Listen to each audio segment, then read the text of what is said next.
Oh. I put more than you, and Joe put even more than me. Oh. Joe. That's gonna kill me. Don't eat that.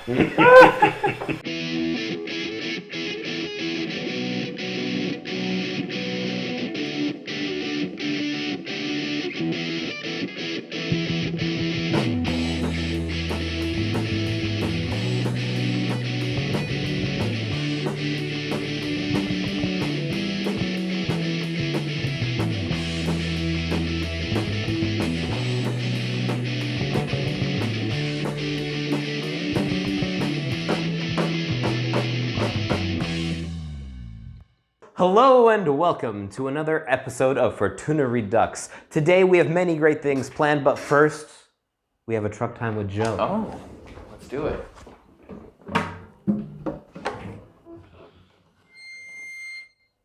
It's truck time with Joe.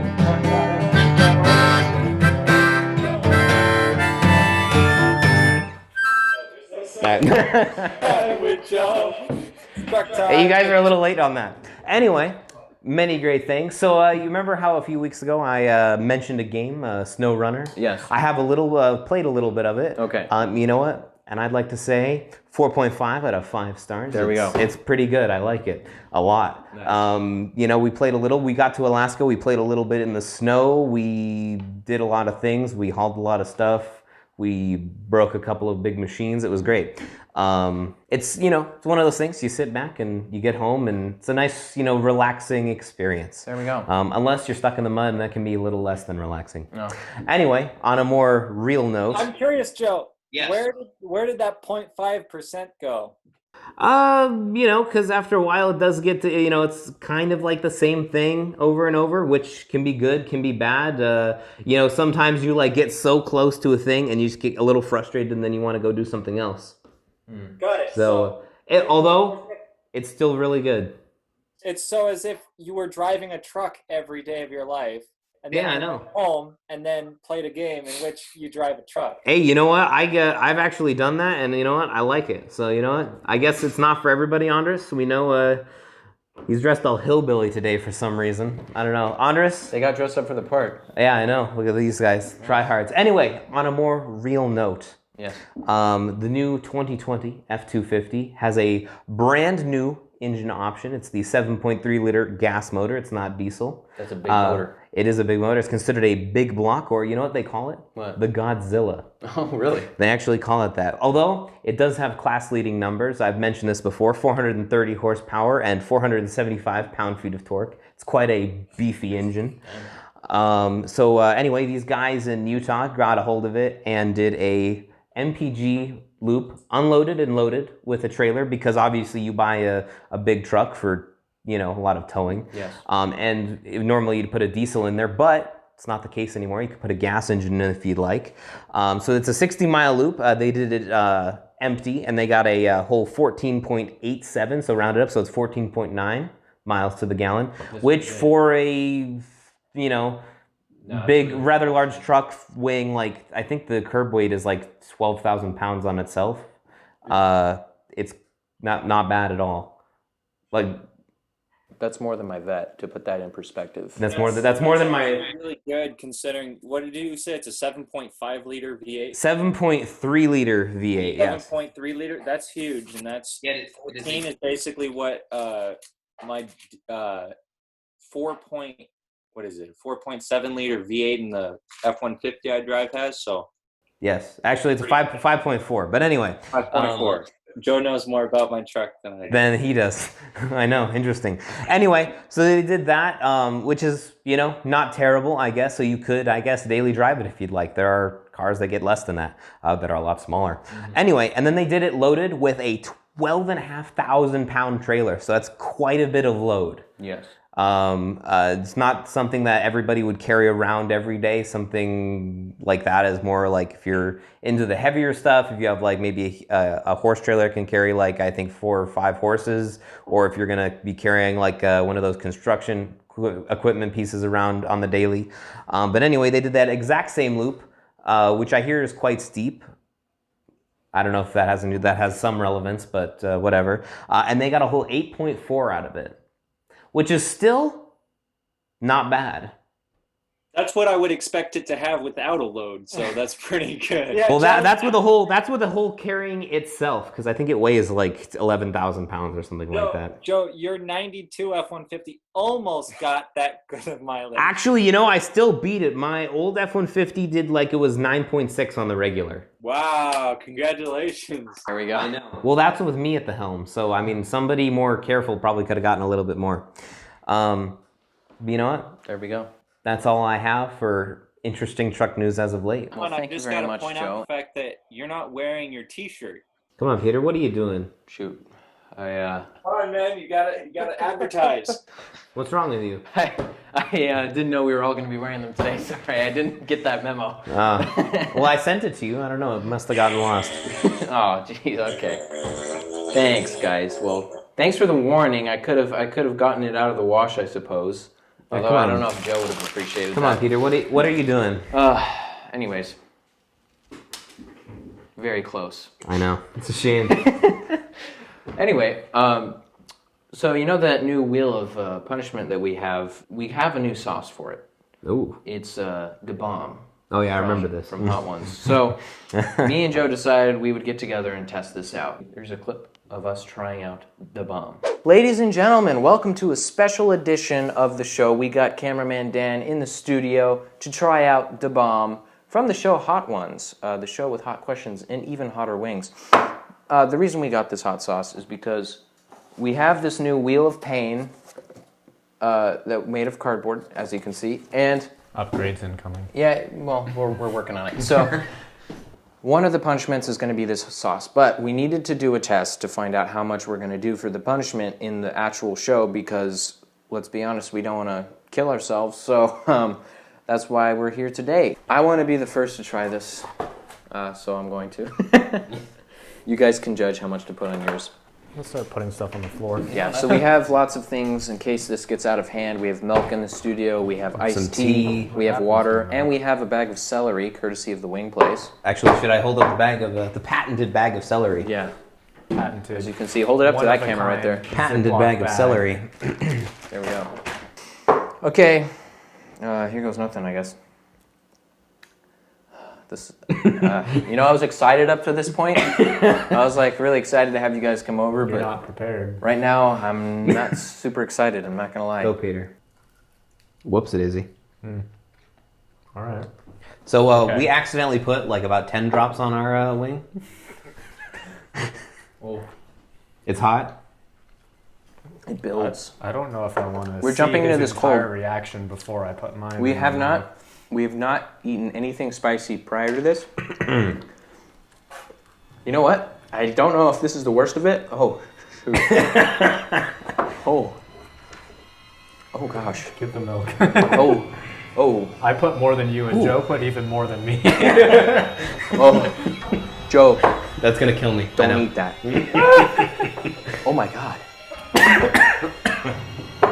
Ooh, it is spicy. You know, I had a little tip I'm on the only one who hasn't. I'm not doing tried milk, any of it yet. but if you guys want to do milk, I have it poured in case I change my mind. I probably have the worst tolerance here too. But yeah, let's go down the line. So, Joe, what's your spicy tolerance? You know what? Have think you it's pretty tried high. any? I took a little dab on the finger. Okay. We're just gonna move that around, you know. I used to absolutely hate everything spicy, even if it was like excessive table salt. So That's too much. We did it. I'm going in again. I'm just gonna eat the whole chicken wing. Okay. It builds. At first, it's... Wow. It does. Okay, I'm going in for the milk. Although if you have some wing with it. Whew. Guys, don't be afraid. We also have garlic fries to Instant subside relief. the heat. Instant relief on the milk. And then it crawls back afterward. Before it gets warm. Here you go. Yeah, thank you. Ooh, that's hot actually. Yeah. The wings are good. The wings are good. How you feeling? My sinuses are clearing. I have... Legitimately, there's one spot in my throat. Right here. That's the only place it hurts. Everywhere else, totally fine. I need to eat like a whole nother wing right now. Oh, Okay, it's building. it builds. It builds. My eyes are definitely watering. Woo. Hey, Peter, open the window.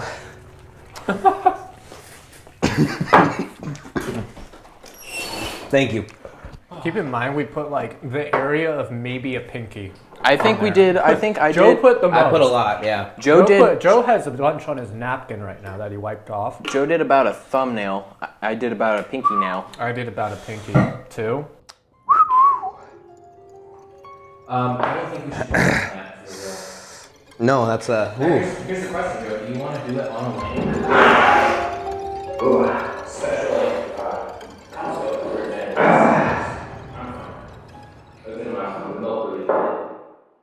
I think because I ate the whole chicken wing and I'm now eating another one, You're fine. that's kind of mitigated it enough. Should we just do on like a popsicle stick? You know On what? a wing? If you have, ooh. Don't watch the eyes. Oh Careful, yeah, careful. sorry. Good thing we didn't wipe our face much on it. There you go. I don't know. What do you think? That hurts. That's what I think. So, the atomic hot sauce that came with the wings are like ketchup in comparison. It's pretty much like sweet barbecue It's like sauce. barbecue sauce, and it's called atomic.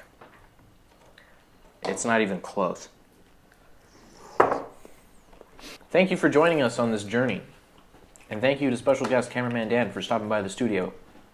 Joe, tell me, your post bomb experience. How did that go for you? It was painful going in and it was painful coming out. So yeah, it hurt. My pain was consolidated to the stomach. Right when we were finished filming, I got a huge stomach ache and it really hurt, but then I was fine. So, Yeah. but yeah, I'm not looking forward to spinning the wheel because No, it's this sauce is what do you call no joke. no, it is I not. don't plan to be losing anytime soon again. Now that it's a legit punishment, I'm not going to lose again. Are you Yeah, sure? no. Are you sure, Leo? Yeah, I'm 100% positive. Okay, good. At least he's 100% positive. I'm 98% positive. Okay, well he's starting to become a flake 82. now. Ooh. 75. It's going down by the it's going down by the minute and I like those. I like those odds.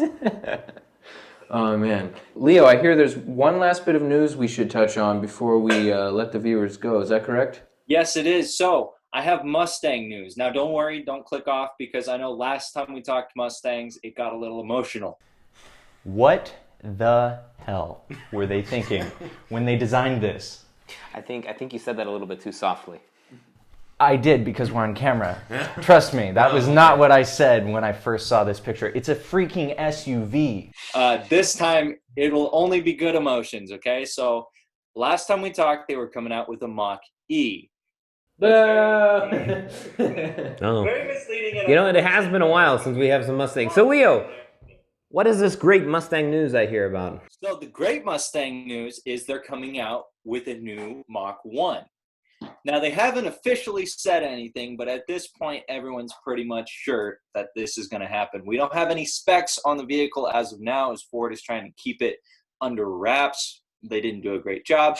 We'll throw a picture of the Mustang on the track up for you to see. They put some camouflage so you can't really get great details out of it. But the common theory right now, and my theory as well, is that it will be replacing the Bullitt Mustang trim package, as it did back in 2004.